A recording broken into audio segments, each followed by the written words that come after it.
Do you ever find yourself wanting to change default search engine on Google Chrome?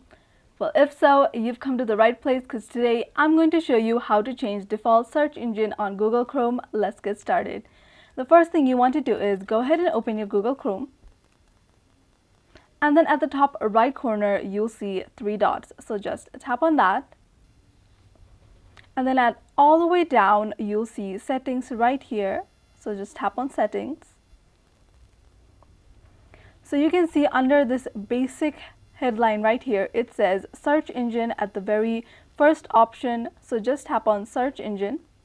So right now you can see that it is ticked on Google. So my default search engine is Google at the moment. You can select any of these, whichever you want.